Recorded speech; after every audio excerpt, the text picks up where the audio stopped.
ఈ సైక్లోన్ వల్ల సుమారుగా 40 లక్షల మందికి ఇంపాక్ట్ ఉంటుంది. హై రిస్క్ ఏరియా వచ్చేగల కాకినాడ, కోనసీమ, వెస్ట్ గోదావరి, కృష్ణా, బాపట్ల, ప్రకాశం, నెల్లూరు ఈ జిల్లాలన్నీ రెడ్ అలర్ట్ లోనే ఇక్కడ ఎక్కువ ఇంపాక్ట్ అనేది ఉంటుంది.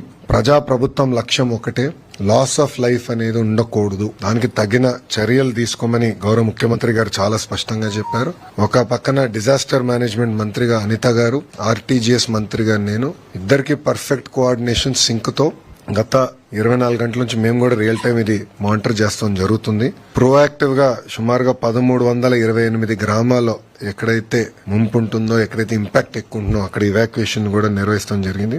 3465 మంది ప్రెగ్నెంట్ ఉమెన్ ని కూడా, అంటే రాబోయే 15 రోజుల్లో ఎవరైతే డెలివరీ చేస్తారో వాళ్ళని కూడా ప్రొయాక్టివ్ గా ఇవాక్యుయేట్ చేస్తాం జరిగింది. వాళ్ళకి కావాల్సిన పౌష్టికాహారం గానీ అన్ని కూడా ప్రభుత్వం అందజేస్తాం జరుగుతుంది. ఇంతేకాకుండా 1906 టెంపరరీ షెల్టర్స్ కూడా ఏర్పాటు చేశాం. అక్కడ కావాల్సిన రిలీఫ్ మెటీరియల్స్ అని కూడా ఇప్పటికీ పంపించాం.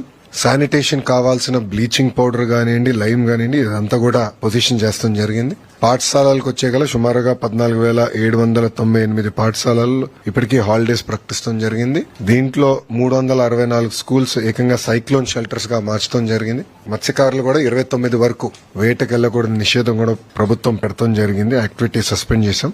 అన్ని చర్యలు తీసుకున్నాం. 11 ఎన్డీఆర్ఎఫ్ టీంలు, 12 ఎస్డీఆర్ఎఫ్ టీంలు కూడా ఏర్పాటు చేసాం. రిజర్వ్ టీమ్స్ కూడా ఉన్నాయి. అవసరమైతే ఆర్మీ కూడా హైదరాబాద్ లో కంటింజెంట్ ఉంది కానీ వాళ్ళు కూడా స్టాండ్ బై లో ఉన్నారు.